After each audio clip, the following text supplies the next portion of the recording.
if we're going to throw all of those away, we need to replace them with something. And what I encourage people to think about is for this specific griever, their specific loss, and your relationship with them, right? That's where all the variety lives. My relationship with the person who's grieving, what they've lost, and how that's impacting them. And really just speak from your heart.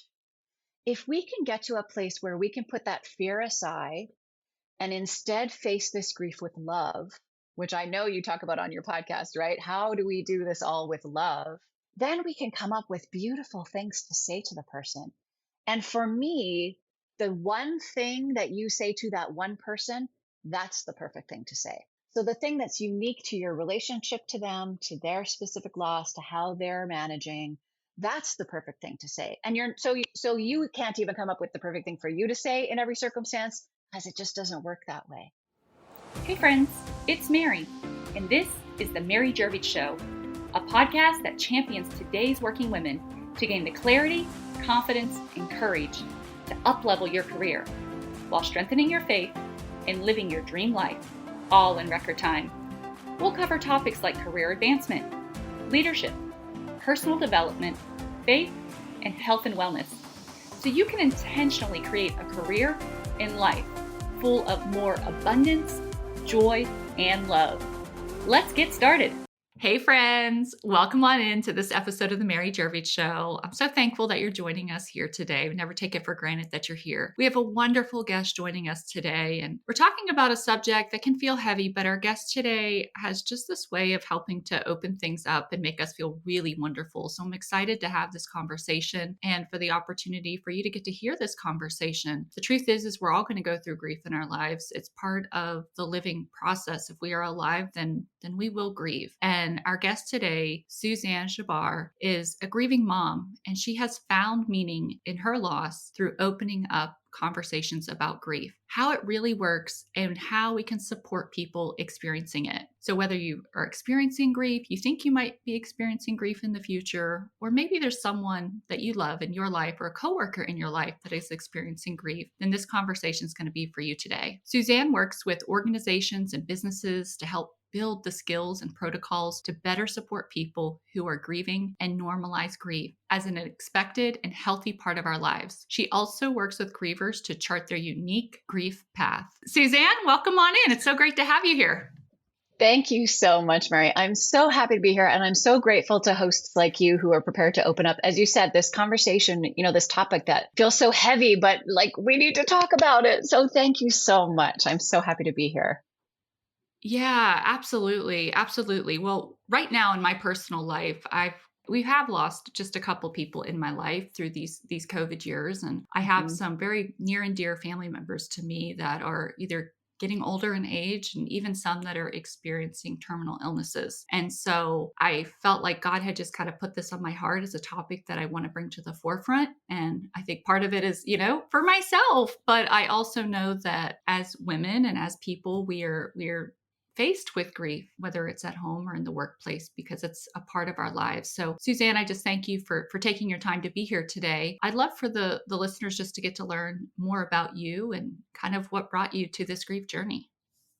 Yeah, thank you. I come to this grief journey sort of out of every parent's worst nightmare. I got that middle of the night phone call from the police to notify me that my son Ben had died. That was in September of 2020. He was 22. And that was exactly as devastating and life shattering and all the things. It's funny when people say, oh, I can't even imagine. I remember hearing someone in the very early days of my grief saying, the people who say they can't really imagine are actually the ones that kind of can imagine, but they don't want to because it's so terrifying. So, if you can imagine for a second what that might be like, it's exactly as terrifying and horrible as you think. And for me, it was really interesting. It wasn't my first grief journey. I had lost both of my parents. My dad died when I was in my 30s, actually when Ben was 4 months old. So that long ago, 22 years before Ben died. And my mom died when I was in my 40s. So it wasn't my first time. And I'm so weirdly grateful for that, navigating the loss of someone really close to me. But there's something about that out of order death. And there's something about, the loss of a child that's just next level. Like it just, really nothing in my life had adequately prepared me for what was coming. And I knew that really early.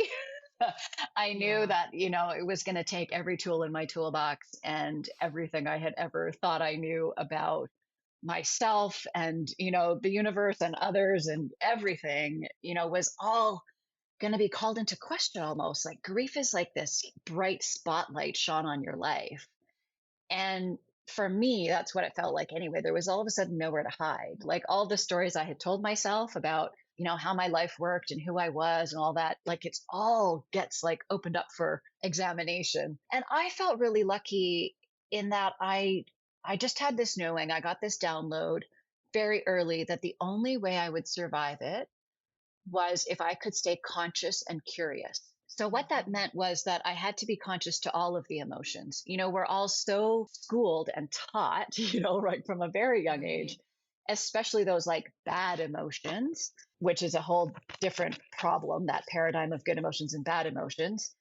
In grief, the vast majority of the ones coming at you in that tsunami are the ones on that bad list. And I couldn't shut them out. I couldn't put them in a box. I couldn't tamp them down. Whatever skills we're using to put on a brave face, I couldn't do any of that. I was just a shattered hot mess. So it was staying conscious to all of it and just turning towards it instead of away, which is mostly what we want to do with grief, is just turn away, turn away. We're so scared. And the curiosity was about, in those early days, really, when you're laying curled up in a ball sobbing on the couch, the curiosity is about, how do I breathe? Like when you're sobbing so hard that you can't gasp a breath, like, how do I breathe? Like I need to breathe. How do I do that? Right. And, over time, the curiosity has expanded now really to be about, how can I take this horrible thing that happened to me and obviously to Ben and have it not be for nothing? So, how can I use what I've learned, because I've had to become a student of grief for my own survival?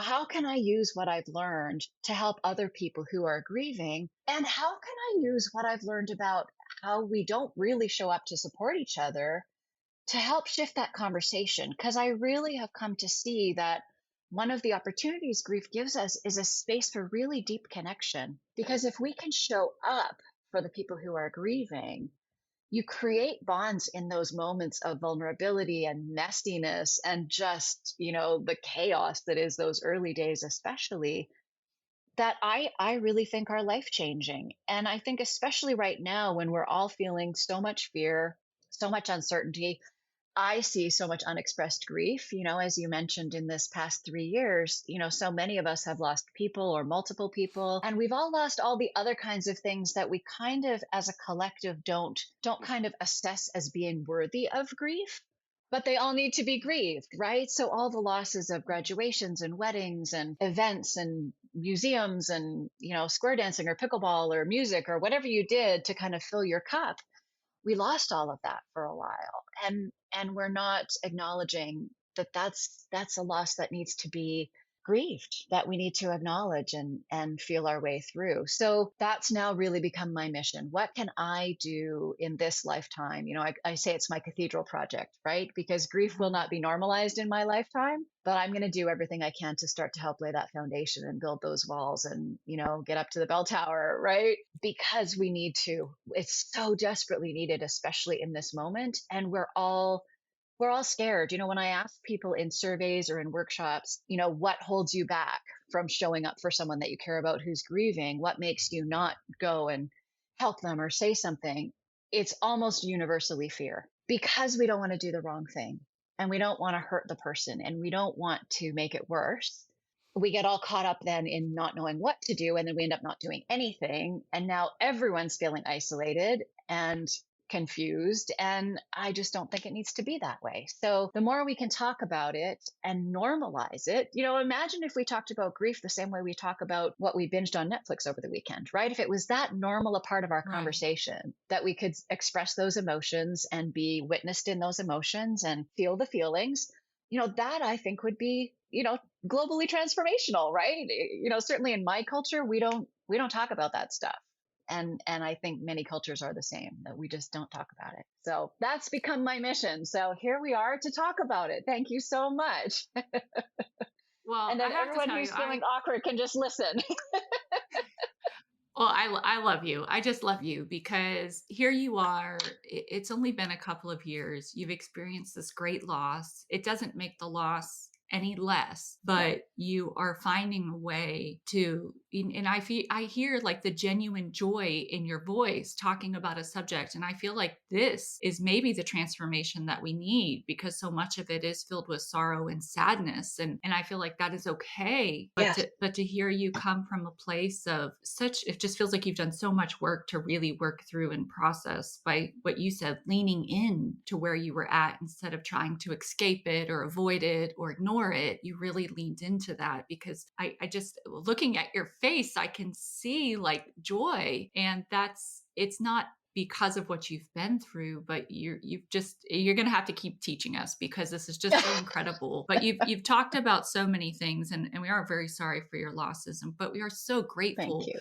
for the mission and the work that you're doing because of this. And so you said so many different things. So I've got just a couple things I wanted to kind of touch on here. But the one thing you said, I'll just go here first because this is the shortest, but you said the fear. We have a fear of not knowing what to say or saying the wrong thing or doing the wrong Hmm. thing. And this is the same fear. It just like is a parallel in different areas of our lives that stops us from living our best lives. We do the same thing in our career advancement. We have Yep. fear, so we don't take the actions. The same thing when we think about relationships, whether it be with friends or a significant other over the years. We don't put ourselves out there for that fear. And so we don't allow ourselves, but then we also can't experience the goodness in that. And what you said with the grief is that connection. So I want to definitely unpack that here in a second of how we can better support people for sure. The other thing you mentioned though, because you've had the unfortunate experience of losing your parents and then your son, you mentioned this out of order Hmm. death or grief that you have to experience. Can you kind of just unpack that for a little bit and help us to understand, because you've went through this, how it is different, what it's different, how just anything you think we should know about that. And maybe we could talk about even the support we would give to different people in different situations. For me, you know, as, I mean, I lost my dad in my 30s when I had a toddler and an infant. I was nowhere near ready to lose my dad. And yet, we grow up knowing we're going to outlive our parents. Like, that's just a part of our Mhm. collective story about how life is supposed to work. So, as much as for me it was far too early, it was too early for my mom to die when I was in my 40s, right? It's still, I would love if I was thinking about that this morning. I'm like, how old would they be if they were still here? Oh, they would be quite elderly at this point. They'd be in their 80s, and that'd be interesting to navigate. But there's something still about that sense of, your grandparents are supposed to go first, and then your parents, and then you are then the elder of the family, right? Your generation becomes the elders of the family, and there's a generation below you. And, it's all supposed to happen in this kind of orderly way. And we know that none of our life actually happens in that orderly way. And of course, grief doesn't either. But there's something about that out of order sense of it that Yeah. for me, it disrupted my life more. It upended everything and kind of broke everything apart more. Because I think, there's a saying about, when you lose your parents, you lose your past. When you lose your spouse, you lose your present. And when you lose your child, you lose your future. Oh, And there's something about that wow. really rang true for me because we envision our children as kind of carrying on our legacy. And this is all story, right? None of this necessarily is going to play out as reality, but the story of how life is supposed to go is that your children are part of your legacy. It's in your children that you live on. We put all of this kind of Yeah. expectation on what our children are going to, how they fulfill kind of that family Mhm. lineage idea. And so when that's taken away, for me, that was really upending and disorienting in a way that I hadn't experienced in the grief that I felt for my parents. And I think the other thing about it is the cognitive dissonance. So, because that doesn't make any sense, like when we think logically, it makes no sense in a logical way that your child would die before you.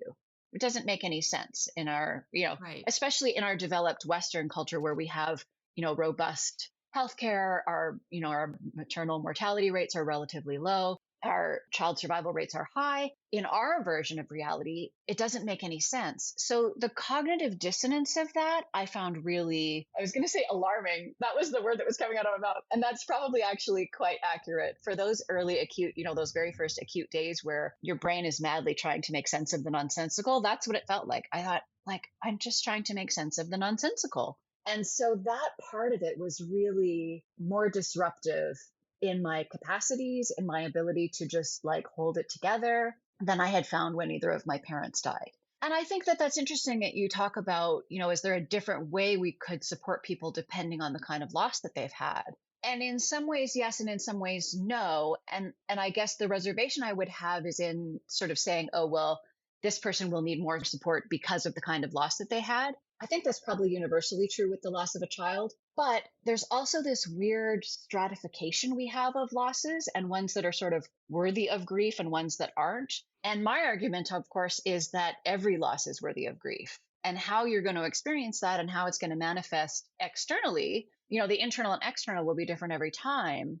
So that's my hesitation in saying, oh, yeah, like we should support this person more than the other person, because I don't think that's particularly healthy. Though I will tell you, a parent mourning the loss of a child is going to need more support. Both can be true. Yeah. Well, hey, thank you for your honesty. That's exactly what we need, because like my grandma's 100 years old. She's Wow. going to pass at some time. It would seem like a very normal part of life. She's lived an amazing life, right? So it would feel like, although we would be grieving her loss and maybe different for her siblings versus me as a grandchild, Mm-hmm.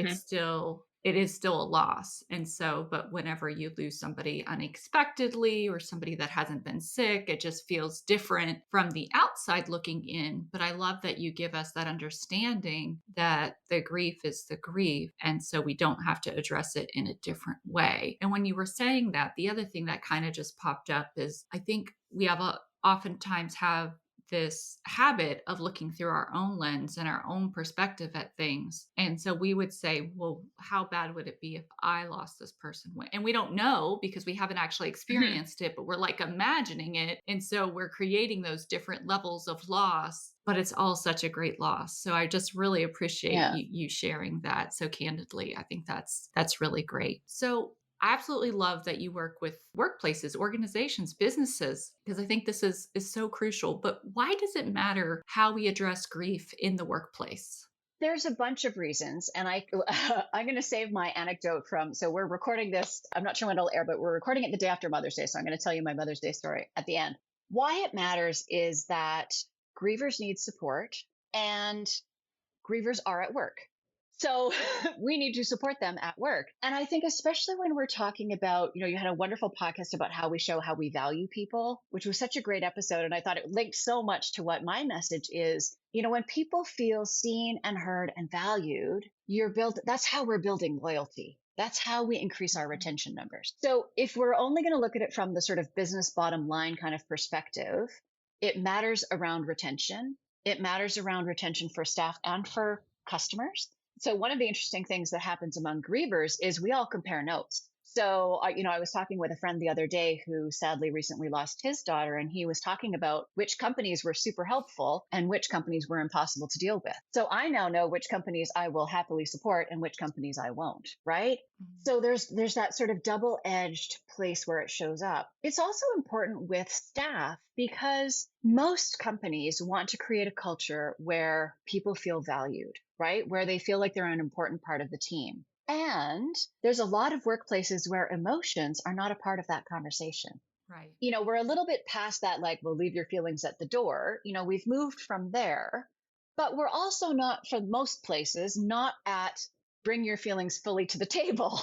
Because that's a little bit Right. scary. We worry that people will bring big feelings that they don't know how to self regulate through, and then we're just all not getting anything done. In Yeah. reality, the opposite is true, right? If you're in a place as a griever where you know you can grieve at work, Now, I was a griever who was very comfortable grieving out loud. For me, that was the only way I was going to survive.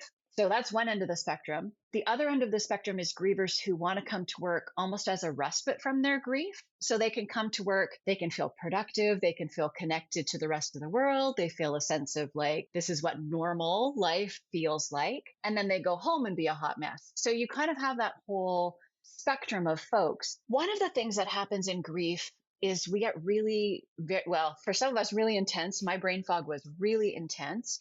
It's less intense for some, but somewhere along the way, we're going to have issues with sleep, with eating, with routine, with brain fog. There's some really predictable symptoms that will happen to most grievers in some way at some point. So if we can have strategies in place for them to be able to tap into that people know about ahead of time, then they can show up and get the support that they need to stay, to remain a valued part of the team, and to stay successful at work. And the other ripple effect of that is that if you're showing your entire staff that you care about this person who's struggling and you're actively, we're working as a team to actively support them, then when other people are struggling, that's also okay. Because whether it's grief or some other kind of struggle, we all have moments in life where we're struggling. It's part of our journey, right? It's part of how we grow. It's part of all kinds of things. And so if we've created a workplace where that's allowed, where you can struggle and be successful at the same time, because we're all here to help each other, then that's up leveling, right? Your workplace culture around,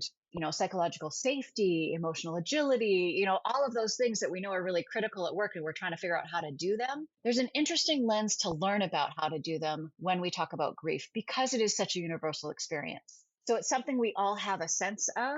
So we can use that as a lens to get at some of these more sort of ethereal and esoteric feeling things, because we can talk about it at a really practical level. We can talk about, our emotional agility and skills that we need to be able to show up and talk to someone thoughtfully. We can talk about our vulnerability that we need when we're going to have this awkward conversation that we're feeling uncomfortable about. And then we can talk about really practical, like how can we scaffold for this person? What's on our menu of support that they can access, and how do we support them? Right? Maybe like I didn't do my own grocery shopping for about a year and a half. I just could not face the grocery store. It was an impossible task. So maybe they're struggling with feeding themselves. Well, what if you had a rotating lunch deal? So everyone brought, on Monday, I brought 2 lunches. On Tuesday, Mary Jo brought 2 lunches. On Wednesday, Frank brought 2 lunches. And on Thursday, Sally brought 2 lunches. And then our grievers being fed every day, and they don't have to think about it. So there's really practical, simple things we can do that actually end up helping everyone. So when you're looking at shared calendars and breaking down tasks and, project management, if you're looking at that from a brain fog perspective too, then, and especially now with technology, we can share everything, right? We can have shared calendars and shared documents. It's all so easy to do. All of those things, all of that,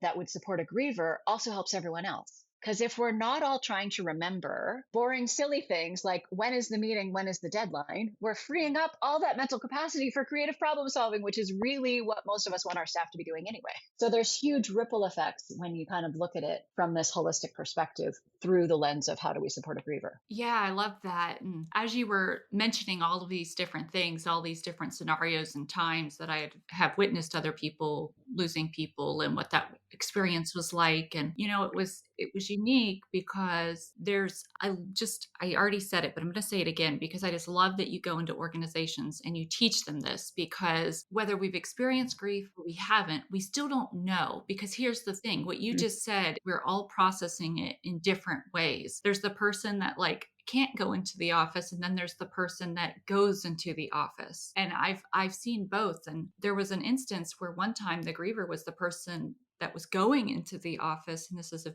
very high level senior person. And I was at the point where I'm like, it's unique, because now thinking about this, being like, you really need to your father has passed. You need to take some time off. You need to take a step away, because you are setting an example for what is acceptable for the rest of the team to do. Because this is a small team. It's like if you lose somebody so important and you can't step away for a day, what is that showing to others? But when you were saying this, I'm like, no, they can show up. They can work, perhaps if that's the thing they need to do. But at the same time, if it is that senior of a level of person, then it can be addressed with the team and just say, guys, I know that I'm here because this is what I need. I just want you to fully understand if you lose somebody, like this, I would fully expect and understand if you didn't act the same way as I do, and this place Yeah. wasn't a place where you could be. But that the thought of that conversation never occurred to me before, but I'm just like, oh gosh, this could be detrimental.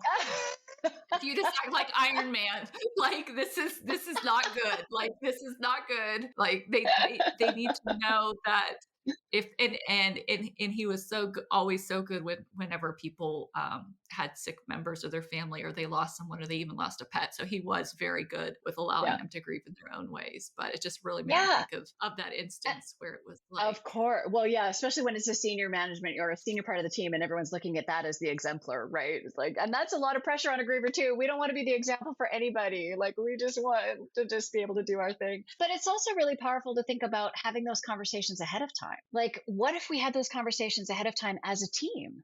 Especially right now, it's easy. Okay, I was going to say it's easy to talk about grief. It's never easy to talk about grief, but most of us are feeling some grief right now. So there's a moment that's being presented to us where everyone can understand what we're talking about. And if you're having those conversations ahead of time as a team, then you can bring those kind of things up, right? And say, if you're the kind of person where if you get there and the thing that gives you comfort is being here and feeling connected to us and feeling, supported and like you're feeling that part of your normal life is still accessible to you, we'd love to support you in that. And there's ways we can help and scaffold and, look at your task load and all that kind of stuff, all those really practical things. And if you're the kind of person where that seems unimaginable, then let's figure out either how much time off you need or how you work a hybrid at home, at work, all at home, whatever it is. And if people know ahead of time that all those things are possible, that takes a huge onus off the griever as well. Because when you're, especially in those early days, to try and advocate, to go into your boss and advocate for yourself is a big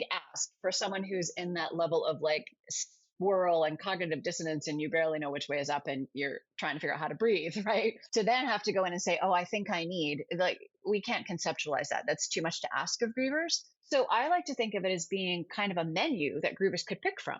So every company is going to be different what you would offer, but here's the menu, welcome back to work. We're so sorry for your loss. We could talk about much more, robust things to say than that, but we can all say those things. Here's the menu. What can we do to support you this week? What of these things would you, and if we're offering, generally people will take it. If they have to ask, most of the time it will never happen. So that offer is also huge too. And the message that sends to the rest of your organization is huge. When I'm in crisis, I'm going to get offered support beyond, 2 days off and 3 free counseling sessions with the employee assistance program or whatever you have in place, which we know for grief is not enough. It's a great, I'm thrilled that people have anything, but it's not enough. So how can you do it in a way that it's an offer? And if they say no, that's fine. It has to all be griever centered, right? It has to all be their option. But if we're offering, then they get to say, oh, I'm really struggling with X this week. Can we figure out how to deal with that? Great. And we'll meet again next week and see what you need then. So there's constant follow up. It's just a normal part of how the office works because grief is a normal part of how our life works. Yeah. Yeah. Well, let's talk about this. Let's dive in and let's talk about how we can help all grievers in our lives. And then let's talk about specific ways that we can support them at work. So yes, we're having this conversation, but then what is on that menu? What does that look like? What, Right. maybe our company doesn't have one of these programs. So really what can we do? But let's just start with all grievers. How can we support them? Yeah. So the most common conversations that I have with people are around what to say. Because that's where we start, right? What on earth are we supposed to say? And I wish I had come up with the perfect one size fits all. Here's the sentence and a half that you could say to everyone and it would be perfect. Unfortunately, grief doesn't work that way. So what I encourage people to do is to really think about all those old cliches and platitudes that you've heard forever, that we all have a sense of not being particularly helpful anymore. And we need to throw all of those away. If we're going to throw all of those away, we need to replace them with something. And what I encourage people to think about is for this specific griever, their specific loss and your relationship with them, right? That's where all the variety lives. My relationship with the person who's grieving, what they've lost and how that's impacting them, and really just speak from your heart. If we can get to a place where we can put that fear aside and instead face this grief with love, which I know you talk about on your podcast, right? How do we do this all with love? Then we can come up with beautiful things to say to the person.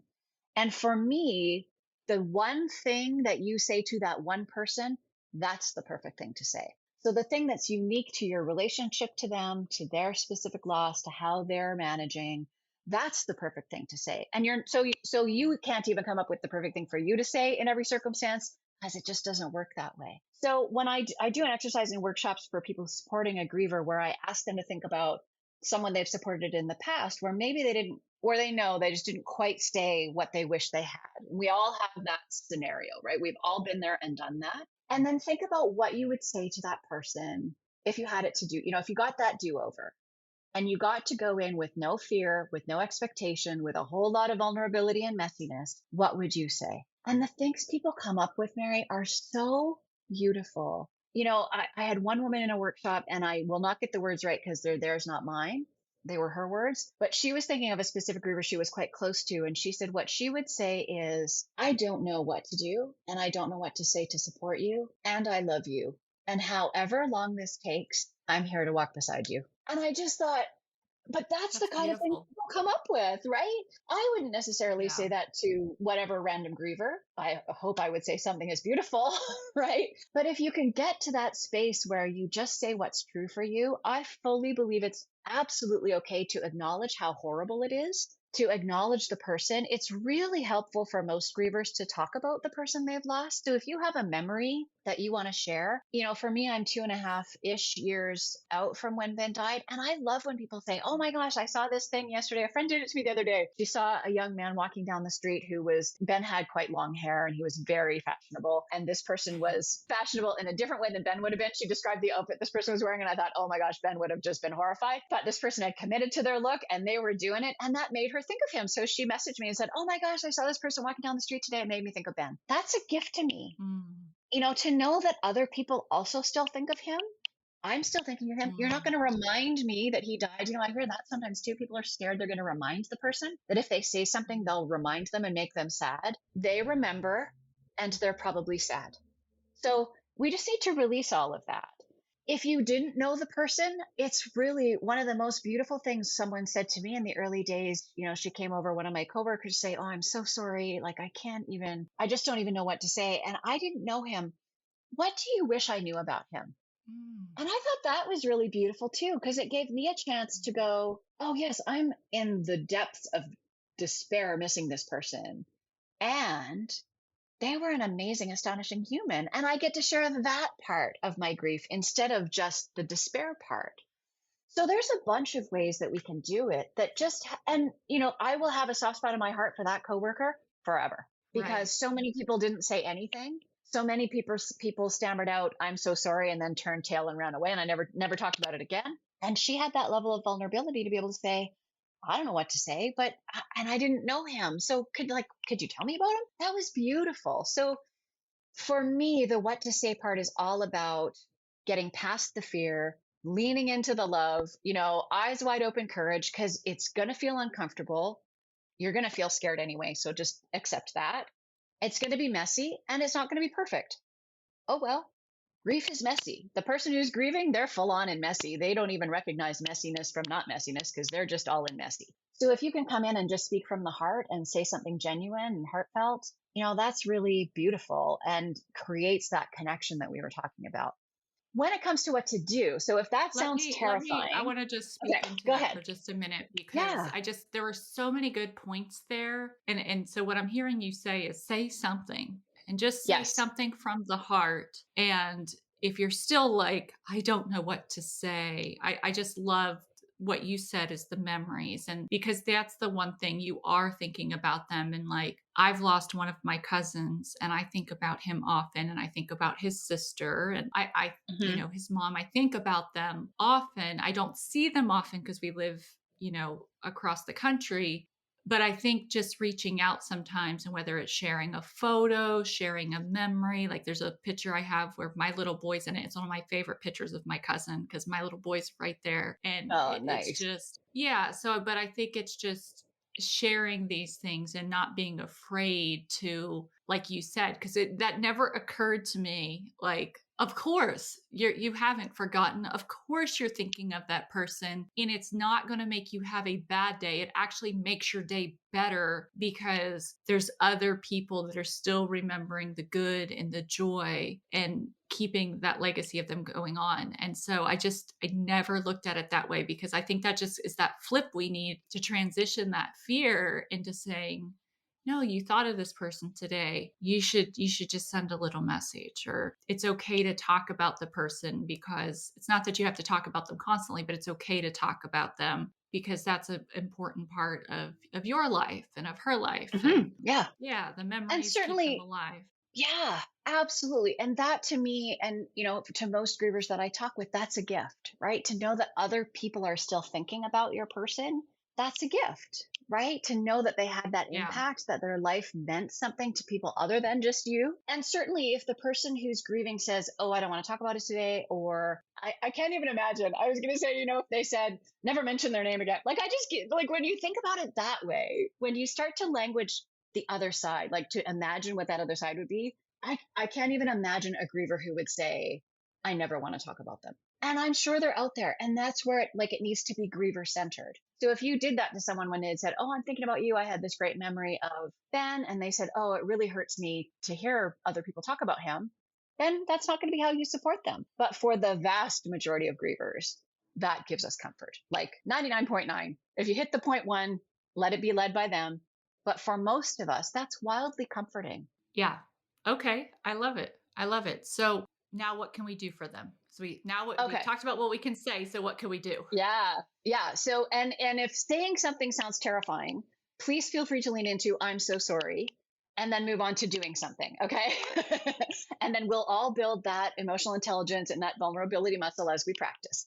So the doing is really interesting because most grievers need really practical support, like super practical things. Like I said, other people did my grocery shopping and my cooking for a really, really long time. What I suggest to people is if there's something you love to do, offer to do that. What most of us say is anything that you need, I'm here for you, just let me know, which is lovely. And what we need to understand from the griever's perspective is when you're in those earliest days, especially, and even then through early grief, which for me lasts about 2 years. So if you think about early grief being about 2 years as we move towards integration, it's definitely not a year. It's definitely like nothing ends after the service. So we need to expand our sense of how long this takes. To just say, oh, I'm here for you. Anything you need, let me know. I can't conceptualize what I might need to be able to ask. So a very specific offer is the key. So something you love to do, offer to do that. That's great. I have one woman I was working with was supporting a griever who hated the color of her bedroom, like the paint color. And this person I was working with loves painting, like loves painting walls. She just loves painting the house. So I said to her, well, what if you offered to paint her room for her? Like, what if you said to her, do you know what color you want? I'll go pick it up and I'll come on this weekend and I'll paint your room for you. What do you think would happen? She was like, oh my gosh, I never thought about that. I said, if that was me, I would be grateful forever. Right. And that's what she ended up doing. Like, that's transformational for a griever who's struggling with sleep and you're going into this bedroom that gives you anxiety because the color on the walls is so terrible. Go paint their room. That's not what you're necessarily going to do for everyone, but a specific offer of something you're good at. Do you love gardening? Offer. It's springtime. Offer summer. Offer to go help in the garden. Do you love, some people love grocery shopping. Bless them. They've grocery shopped for me for years. But if it's something you're doing anyway, is a really great offer too. So what if you said to the griever, I'm headed to the grocery store. Do you need milk? They will know if they need milk. And if they don't need milk, that might trigger them to know they need bread or whatever it is, broccoli. We should all eat more fruits Yeah. and vegetables, right? Maybe we need apples. Or you could say, I'm going to the grocery store. Go open your fridge and tell me what you need, and I'll bring it to you this afternoon. So really specific offers, right? If it's someone in your neighborhood that you don't know all that well, I bet you know what day is garbage day. And for most grievers, we have no idea what day it is. So what if you said to them as you dropped off cookies or a card or flowers, whatever it is, when I'm taking my garbage out, would it be okay with you if I snuck in your backyard and took your garbage out for you too on Thursdays, whatever day it is? That's a super helpful offer. That's not hard for you to do, helps the griever immensely. So really specific offers around practical things. Childcare, I can't even imagine navigating something like this. I did it with my dad. I mean, when my dad died, Ben was 4 months old and my daughter had just turned 4. Bless those friends that showed up in my life and took my kids and got them to preschool and like did all the things because I couldn't do it all. It was impossible. So childcare offers, carpooling offers, all of those really practical kinds of things. If it's someone who's living a similar life to you, which we all tend to have around us, people around the same age with the same kind of circumstances, think of stuff that you're doing that you could offer to do for them while you're doing it for yourself. Easy peasy. Well, that's such great advice. And I like the way that you told us to just tell them the thing that we can do, because I know that's when somebody's sick or when somebody's going through something, that's the thing, right? And I say it wholeheartedly, whatever you need, don't hesitate to ask. Like, I'm here, like, and I really mean that. Whatever it is, Yes. I will come and help you. I don't care if it's picking up after your dog in your backyard or running Right. your kids around or doing your laundry or, just coming over and sitting with you, whatever the thing is that you need. I really, really mean that. But I think that it can be hard, and it's probably easier, if we just say it. And I could see these times where it's like, okay, I knew what to do, because I think, right, we're talking about grief, but we can also put this, you just think of all the times when people need help, whenever there's a Yeah. sickness, whether it's terminal or not, there's these times, because the grief process can start probably before the person's even passed. And Yep. so there's those times. And then I just even think back to when I had my baby, it's like, well, look at all the help I got then. Like, you know what I mean? And so just to think like how helpful that was to really open up our minds to say, okay, what could we do? And not feeling like we have to do everything, but just do something, because that's going to make the person know that they're cared for and supported. Like, I once had a neighbor,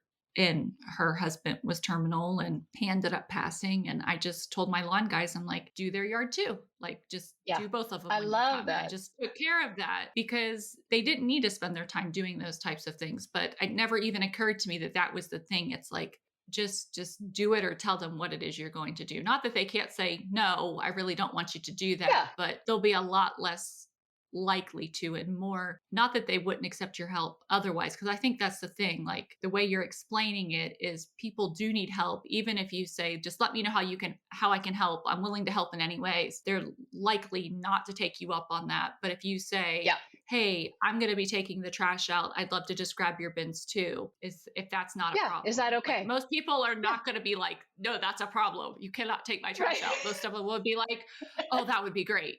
Right? Like, that would be great, because it's something so small, but it's one less thing they have to worry about and think about. And so I love that idea of it being something specific. And I also love it being something that you love. And I think that's really important, because sometimes we tend to do the same things for people, but maybe it isn't something that you love, or maybe a group of people are doing something, but it's not something that you love or you're good at, that can make you probably even hesitant there. So finding that thing. Yeah. And I love what you were talking about, all the support that shows up when you have a baby. Right? It's so fascinating to compare the two ends of life. So if you think about all the support that shows up from you, really right from when you announce that you're pregnant, or when people can tell. Random strangers come up to you to offer support in the grocery store when you are carrying a baby, right? We've all had that kind of really a little bit weird, but that experience of the community collective kind of rallying around you. And when you've had the baby, everybody shows up to help, and people are doing all these practical things for you. And at the other end, we hold all this fear. And so we don't. And so what if we could make those two experiences more similar, right? What if the expectation was at both ends, when the life arrives and when the life leaves, the people that are impacted by that need support, and they need practical support, they need emotional support. I have one brilliant friend just kept dragging me out of the house. She's like, you need to go for a walk. We're going for a walk. I'm coming at 2:00 and I'm taking you out of the house. And I was like, she didn't give me any choice. She did not follow any of my instructions about choice and grief or tenderness. She just came and dragged me out of the house, which was brilliant. But it is that sense of like, what if we showed up the same way, with that same open-heartedness? We're obviously showing up with joy at one end and sorrow at the other.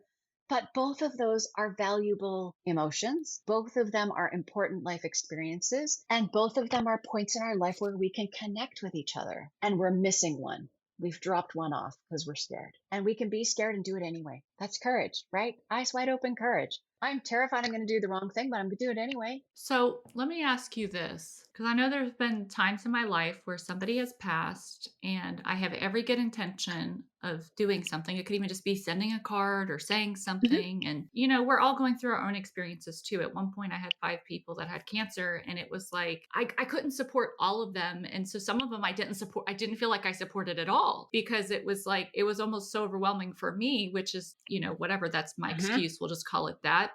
But is there a period of time where it's like, because I'm still thinking about it. There's one person I didn't even acknowledge that this person passed. It's not like they're this close friend to me. They're this very distant, we'll just call them a very distant family relative that I'm not related to by blood. But I never even sent a card, right? And now it's been years. But at what point is it like, is it too long to acknowledge it, not acknowledge it? Is it still worth acknowledging? Like, because I feel like sometimes time passes because we get stuck in this fear. Maybe somebody listening now is like, oh my gosh, somebody had something happen 4 months ago or 5 months ago or 6 months ago. And here I am just like, I don't know what to do. And so I've been in the fear mode and I don't want to just go take their trash out. But so what does that Right. time look like? Because that would feel weird. Yeah. So I actually think it's never too late, right? As with every other sort of mistake or thing we've done that we really wish we had done better, I don't think there's an expiration date. I think you get to go back and say, "Oh my gosh, I was thinking about you and I still hold in my heart, this moment that I feel like I didn't show up for you and I'm so sorry I didn't. And please know this entire time I've been thinking about you." What if you Mm. said something like that? Yeah, It's I that think vulnerability that piece, sounds right? really We feel beautiful. so awkward and we feel so much like we didn't do it right and so now we can't do anything at all because it's too late. If you're within that 2 years of early grief, I say go for it, and I'm happy to be your excuse, right? I was listening to this podcast the other day and this woman was talking about grief support and I realized I dropped the ball and I'm really sorry. And what I would have said to you at the time is, I am so sad this is happening to you. This is absolutely terrible. I wish I could fix it, but I know I can't. Whatever you would say, right? Your own words from, back to your own words from your heart. It's okay to have made a mistake and own up to it. I think that's beautiful. Because if we're operating out of love and not out of fear, love says, reach out. Love says, make the Mm. connection. Fear says, they're going to be mad about it. They're going to feel judgmental about it. They're going to think it's too late. Fear is a whole story we're making up about how the person's going to respond, none of which is true because we haven't even tried yet, right? And if they respond to you and say, wow, you weren't there for me at the time and I'm cutting you out of my life, well, at least you have your answer, right? You don't have to muse about it anymore. But they're not going to. They still know their person died. They remember every day. They will love that you remember too. And it's okay to say, oh, I really dropped the ball and I'm sorry. And now I know better. I'm trying to learn. I'm trying to do better. And so I'm reaching out. Anniversary dates are a great moment to do that, right? There's so many opportunities if you think about it through the year to reach out to a griever. Mother's Day just happened. That's a whole, thing for people. Father's Day is coming, birthdays, their birthday, their loved one's birthday, the death anniversary is another time you can reach out. There's a multiple times throughout the year that if you dropped the ball the first time, you get a do-over, right? What if you sent them a card or a text message or something? So we talked about all the things that we can say, some things that we can do. So is there anything specific at work that's different? Because I know you said, okay, have these weekly check-ins to see what they need. What does that look like? What are some of the things that might be on a menu that we would consider doing for people? What does that really look like? So what the menu to me would look, and it's different with every company because your company culture is different, what you do is different, what people's jobs are is different. So it's going to be different everywhere. But what I would say to be the most aware of is the brain fog. That's the thing that for most of us is the most impactful at work, and the emotions. So I love the idea of a space to go when you're overwhelmed that is not a bathroom stall.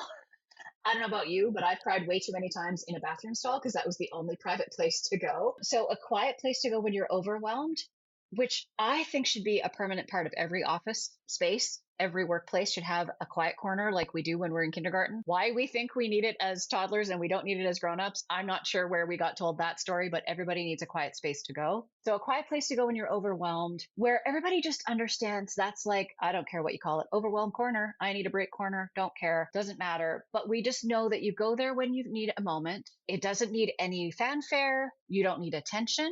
You don't need someone to come and help you. You just need to go away for a moment, gather yourself however you need, and then you'll come back. That's a brilliant thing to have in a workplace. And then other things on the menu would be things like a shared calendar. So where someone else is responsible for putting the dates, the appointments, the dates, the deliverables, all that kind of stuff on a shared calendar is really helpful. Grief messes with your relationship with time. So anything related to time that you can support is really great. If it's someone who you don't need to be at their desk at a given time, like some jobs you need them to, like the store is going to open, you have to be there. That's different. Right. If it's a job where you can offer flexibility around time, that's really helpful. Like, does it matter all that much if they're 10 minutes late every day? Probably not. But them knowing that that's okay takes a huge level of stress off. Because I'm going to tell you, having a shower for me that's supposed to take, 5 minutes took 25 because you're standing there going, what do I do in this space? Oh, I shower. Okay. Hair. Did I shampoo yet? Like it takes forever. It's preposterous. But that's really when you're in that deep brain fog, how it works. Support around eating can be really helpful. So maybe one of the things on the menu is lunch support. Maybe one of the things on the menu is a walking partner, like a walking buddy, where you can come and just tap on their shoulder and they get up and you go for a walk outside for 10 minutes, right? Maybe one of the things on the menu is actually taking tasks off their plate, right? The team pitching in and everybody doing a little bit extra so they get a bit of a break. And the thing I would caution about all of these things is they need regular review because a lot of people really get comfort at work and they want as quickly as they can to get back to full capacity. So, what do you need this week? Let's review it next week. Because the idea is we put a lot of, it's like you're building a building, right? We put a lot of scaffolding up at the beginning, but that's not going to stay there forever. Eventually, we want the building to stand on its own. So we want to put in place this system of robust support at the beginning, and then we can slowly start to take those things away or replace them. Like if you think about it, if you make a construction analogy, right at the beginning, you're laying the foundation, you need the cement trucks, and then you're going to start to put up walls, you need scaffolding, you need, then you're going to take the scaffolding down, you're going to put up something different. We need cranes. Like it's that sense of we're trying to help this person rebuild themselves. They're going to rebuild themselves. They're going to rebuild their life. They're rebuilding how they operate at work. Because for many of us, I know for me, the person I was that went to bed on September 25th, that person doesn't exist anymore. Mm-hmm. Yeah. That version of me literally does not exist. I became an entirely new person. So how do we set it up so that as they're figuring out who this new person is, if it's that level of a loss of identity that comes with their grief, that they have some support to do that. And not every grief brings that loss of identity, but sometimes it does. So all of that scaffolding goes to place, and then you just can slowly take it away so that they come back to the place where they are fully successful. They're fully part of the team. They're doing all of their tasks and they're not being scaffolded. But that would be the kinds of things. So calendaring is really important. For me, one of the things that happened with my brain fog and still, plagues me to this day, if we're going to be dramatic about it, is, sequential tasking. So I need to do A and then B and then C and then D. I can't remember D. So I can get from A to B, but then I'm lost, right? So breaking tasks out and documenting them, that's easy. And that helps everybody, right? Because then we're all looking at the same thing. We're all on the same path. There's a whole bunch of really positive ripple effects that come from all of these things too. So while we put them in place with this specific idea or around this idea, there are also things that ripple out and help everybody else.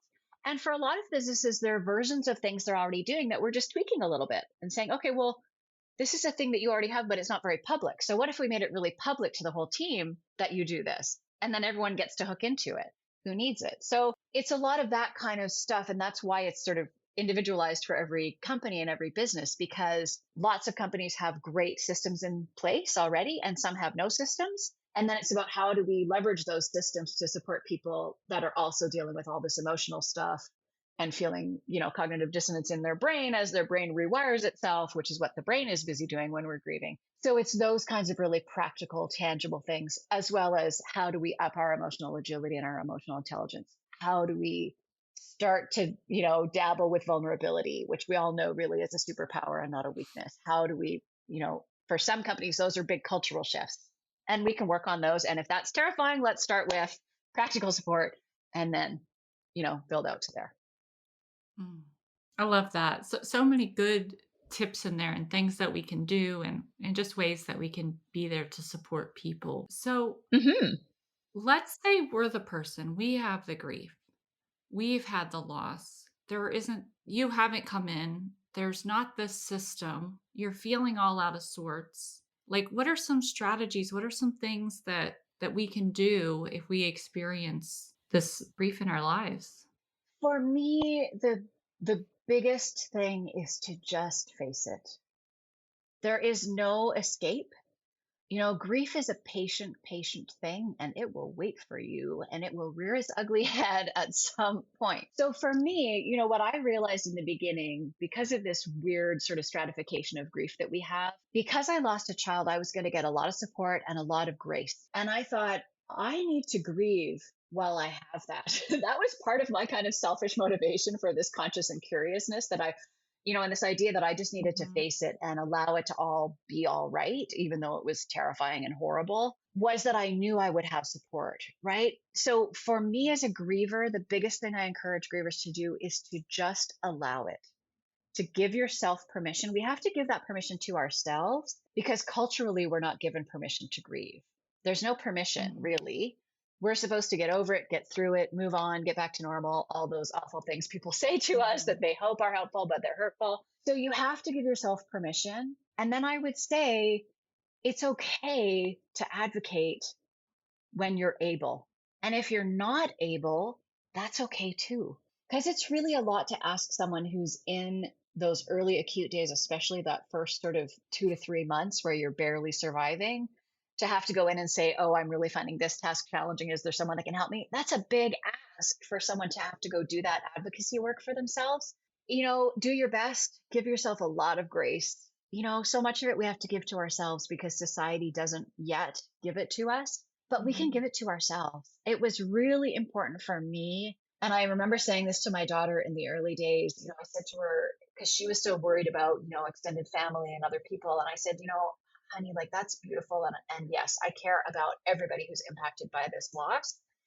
And I only have the capacity to take care of myself and help take care of you. And she was 25. She's not a child. She didn't really need me to care for her, but she's still my child. So I will always care for her.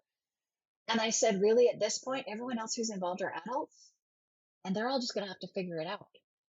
So to give yourself permission to take care of yourself first is actually really hard for grievers. And I saw it come up a lot around Mother's Day, where people were feeling pressured into needing to celebrate Mother's Day because other people wanted to celebrate. And I was like, nope. You get to take care of yourself first. And if what's right for you is to say, I need 2 weeks off, say it and hope for the best, right? We have to have a lot of hope and and a lot of faith that, the universe, God, whatever your belief system is, that it will rise up to support you. And really, for the most part, we are pleasantly surprised that it does. But take care of yourself first, face it, eyes wide open courage. It's a rough road and that's okay, but it can't be denied. It will wait. And I think the other thing that I want people to hear is, grief gives us a billion opportunities to make choices, little tiny choices that add up. And we get to choose how we grieve. And whether you're like me and you're grieving out loud, or you're the other end of the spectrum and you're going to grieve in private, or you're at, I don't know, now I've created a spectrum. I don't know where to go next. We'll make a triangle. If you're one of those people who just like dealt with it, had big emotions at the beginning, and now they're ready to move on and try and just have it be this little part of them that they don't really face all the time, that's okay too. You get to design your own version, but you have to give yourself permission to do that and to just dismiss everyone's advice. Their advice I is, love. I had to get really clear about that. If you have not lost a child suddenly and had that middle of the night phone call from the police, I don't care what you have to say about how I should be doing this.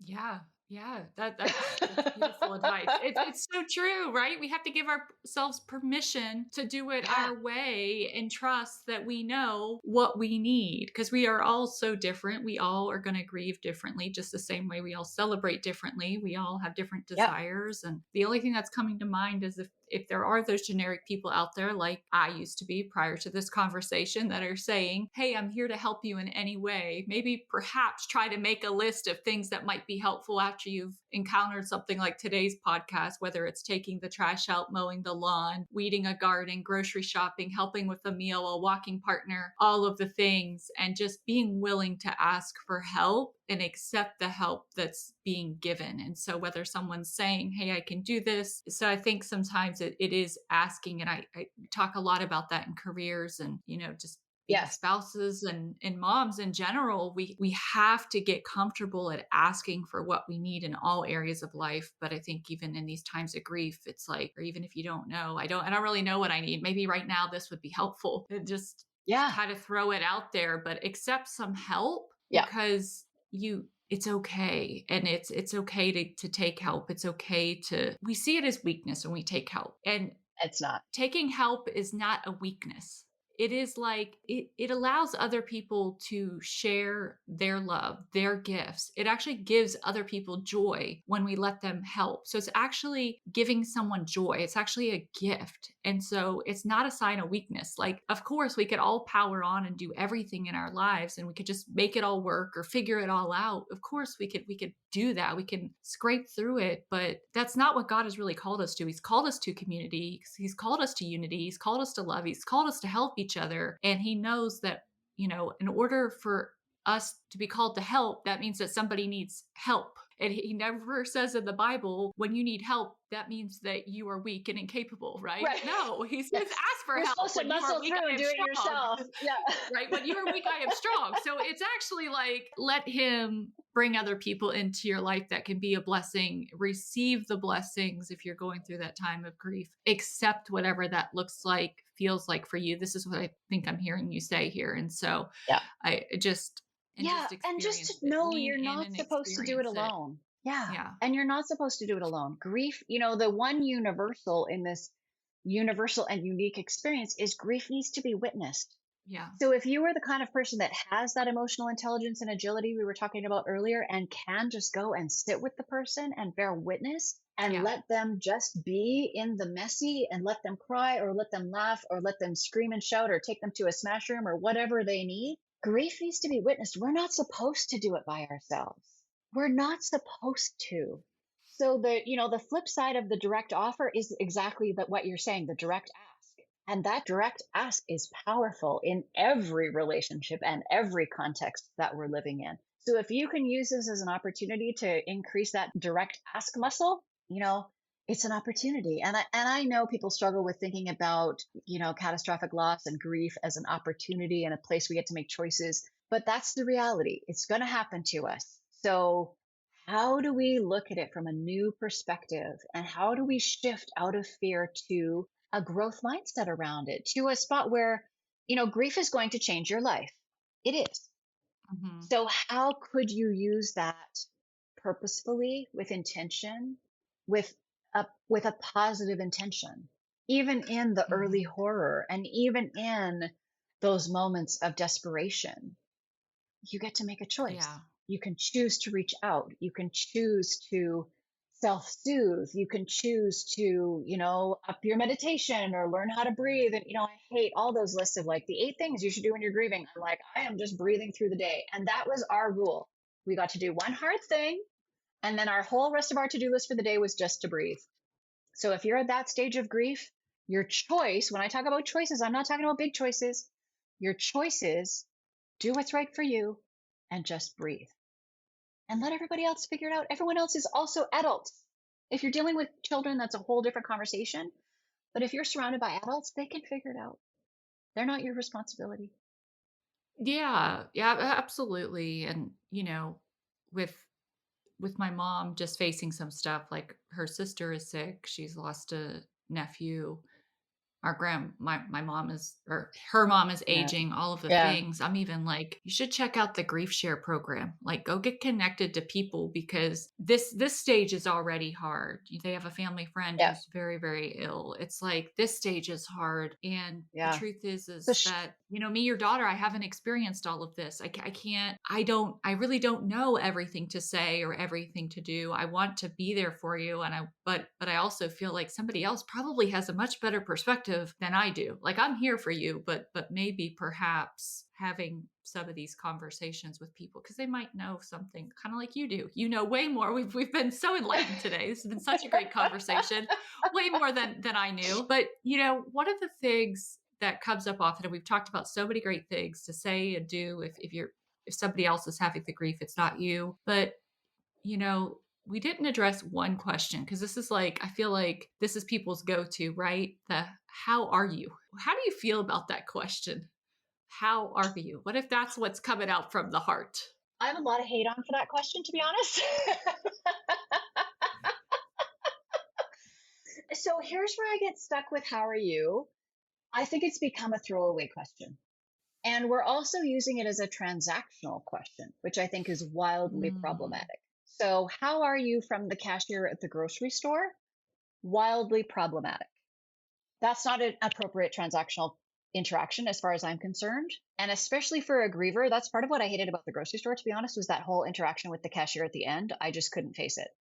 So, how are you as a transactional question? Please stop it. Did you find everything you're looking for is a transactional question. I hope you come back again is a transactional question. How are you is a personal question. How are you in the Mm. workplace where we're asking it as we pass in the hallway while we're still walking and we expect the person to say fine and keep walking? Also problematic. Please stop it. Oh my gosh, you've got me on my soapbox. Here I go. Okay. So there's a whole bunch of problems with that question because of those things. It's become transactional and it's become throwaway. So then when that's what's coming from your heart because you really care about the person and how they are in this moment and what can you do to support them, it's a problematic question because it has all that other stuff we use it for. So, one of the challenges I sometimes give businesses is to have them create a space where their shared agreement is that they will only ask, how are you, when they really care about the answer, and that you're not allowed to say fine or good, but you have to actually give a genuine answer. So, Mm. if what you're called to say from the heart is, how are you, because you really genuinely want to know, I would encourage you to find some slightly different language, just so that it isn't that activating question from the cashier experience and the barista experience and the person who doesn't give a whit care about you at all at work who says, oh, how are you doing? Great, bye. Like, and we just keep walking in the hallway. So, how are you feeling? Is it a good day or a bad day? A good moment or a bad moment? There are other ways we can get at what we really want to know. So I would encourage you to finesse that question just because it's become such a weird question for us in North America anyway. Interesting. I think about like when I was in Europe a few years ago, I don't remember that question being so prevalent, but it's for sure prevalent in North America. Oh, how are you? It's like a throwaway question. And the other thing that bothers me about that is we're asking a really important question about our feelings and our emotions as a throwaway, which gives us the subtext that our feelings and our emotions are also a throwaway. And that's Mhm. all wrong-headed. So, how are you when you really want to know? Ask it slightly differently so it doesn't sound like that throwaway, misappropriated transactional question. Because often we really do. Like, how is today? How is this moment? That's a great question. How is this moment? Because really, in early grief, especially, it's moment to moment. This moment is okay. Next moment, I have no prediction. Last moment, horrifying, right? How is this moment? How are you right now? Because we just also need to stay as in the moment as we can with grief, because what just happened is probably terrible. What's coming, we can't predict. In this moment, I'm safe. In this moment, I'm okay. So I nuance think the that's a languaging. great transition. I think it's a great transition, really, because it's very unique. Because I never really thought of that as this being this transactional throwaway question that is put out there all the time. Because I do ask people, oh, how are you? And I do genuinely care. And usually people respond with, oh, I'm good, or oh, I'm fine. And I can tell that they're not. And I will challenge Right. them. I'll be like, well, your fine doesn't quite sound so fine. So how are you really? I really, letting them know like I really care. And then they'll be like, yeah, I'm not. But we have been so programmed to just be fine or good or whatever the things are that there's not really this space. And most people will not even dig to that second layer to be like, if they say good, even if they know they're not good, they're like, well, I guess they don't want to talk about that. Right. But it's like we've been so trained. But yeah, so many people ask you, and you have to find yourself lying about that all the time because people are like, well, how are you? And it's like, you are the grocery store clerk. It's like, you Like, don't really you want don't me like care. unloading on you right now. You've got this And line that's what full I of would think. people. Like, you don't Careful what you really want me ask. telling you how my day has been because most of No. them are fantastic, but who knows with this day Yeah. where I am. Like, this one Well, might not be so great. So it's it's it's become it's so definitely weird. unique. but I love that. How are you in this moment? Or even just making it something more specific. Yeah. Yeah, to them. So I think that just challenges us to dig a little deeper and ask something a little bit more. So, oh my goodness. Wow. Suzanne, this has just been so incredible. The time has flown by with you today. As we get ready to wrap up here today, I know you have an amazing ebook for the listeners that you're going to be telling them about, but is there anything that you wish that I would have asked or some final words of wisdom that you want to share? I can't think of anything that we didn't cover, which is fabulous. I love when I feel that way at the end. I'm like, no, we talked about like, what do you say? What do you do? What I would say as final words of wisdom is it's okay if you feel scared because you are not alone in feeling scared. As the griever who's experiencing grief and doesn't know what's happening to them because nobody told them and we don't talk about it, as the person who's trying to show up to support someone and doesn't know what to do or say or even how to show up, if you feel like you missed the boat and now you don't know what to do and you have guilt about that and now we're all in shame-based meaning making, nobody's learning anything, it's all just a hot mess. What I would say is it's okay to feel scared. What's not okay is to let that paralyze you. So feel scared, do it anyway. Show up imperfectly. You can be brilliant and imperfect at the same time, right? And just do it anyway in a way that's from your heart, that's appropriate to you. We all on this planet have our own special magic, and that's what you need to bring to the table. So, whatever someone told you you should do, if that doesn't resonate with your special magic, don't do it. Do what's right for you to do, to offer genuine support, genuine connection. In this moment, we're all feeling so isolated and we have this epidemic of loneliness. If we can reach out in this moment where we all have so much collective grief, there's so much grief all around us. And, you and your family, you've got the collective grief, you've got the grief of actual loss, you've got the anticipatory grief for losses that are coming. There is all kinds of grief. And we have this moment where we could connect with each other and share it and start to talk about it. Think about what robust conversations you could have with trusted friends and family about what's really going on for you. If you sat down at the table and said, oh my gosh, I know this is going to feel awkward for all of us, but who's feeling some sadness today about something? Who's feeling like they lost something? Let's talk about it. Let's compare. We would find that so many of our losses are the same, that so many of our emotional responses to those losses are the same, that as we know intellectually, but we don't allow ourselves to experience, we are 99% the same and 1% different. And right now we feel 99% different and 1% the same. And we need to shift that around. And grief, weirdly, in all of its messiness and fear and overwhelm, gives us an opportunity to be really real with each other. And so I would just love for more of us to take that opportunity. Mm. Love that. Love that so much. So, why don't you go ahead and tell everybody how they can connect with you and more about your free gift? Yeah, so the best way to find me is on my website, which is alivedexperience.com. I'm sure it will be in the show notes. So it makes perfect sense you just say it out loud. And I realize it's very hard to type. I type it all the time. I'm like, why did I choose a name with an X in it? That's just silly. But there you go. It's alivedexperience.com. And the thing you're going to look for there, if you're listening to this as most of Mary's audience, as a as a woman at work, and you want to know how you can deal with this at work, there's one page that's called Grief at Work ebook. So if you just click on that page, there's an ebook there. It's about 6 pages. It will resonate with a lot of what you heard today, but it just breaks down at a very, succinct. It's 6 pages. It's pretty succinct. Some of the things that you could offer in the workplace, some of the things that might be how grievers are presenting in the workplace, because a lot of the time the grievers won't come and say, oh, hey, I'm a griever, right? Most of us are not doing that. But there's things you can watch for to know if maybe you should offer some support. That's all set out in the ebook. I have a newsletter, so you can sign up for the newsletter. You will not be bombarded. It's every 2 weeks. That's all you're going to get from me, I promise. So that's a way to stay in touch. And the website is the best place because it also has links to Facebook, Instagram, LinkedIn, YouTube, all the places. So it's much easier to click on those to connect if those are your places you want to stay in touch. And you can DM me, email me, all the things. I'm just so happy to get to share this conversation and open up this space and provide whatever support I can. Wonderful. Yes, we will put all of that into the show notes so you can just check it out there. And Suzanne, who would you say has been the most influential woman mentor in your life?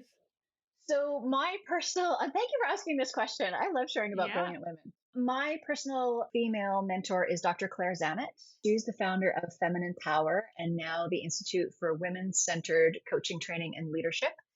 And I was connected to her before Ben died, and I feel so fortunate I was because I had already learned so much about the growth mindset and breaking out down your old stories and all of that stuff. And I really needed every skill that I had in my toolbox when I got that phone call.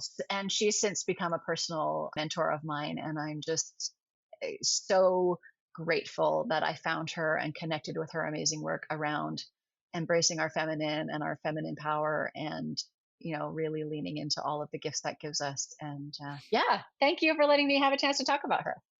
Absolutely. We love to lift up other women. So that is incredible. Well, thank you so much again for being an incredible guest here with us today. And listeners, thank you guys for showing up and supporting Suzanne and supporting those with grief, whether that's yourself or others, both in and outside of the workplace. I think when we share this message, we can continue to help others know how they can handle grief in a better way, something that we can all do better to show God's love. So thank you for joining us today. Until we meet again, remember, you're only one plan away from your next promotion.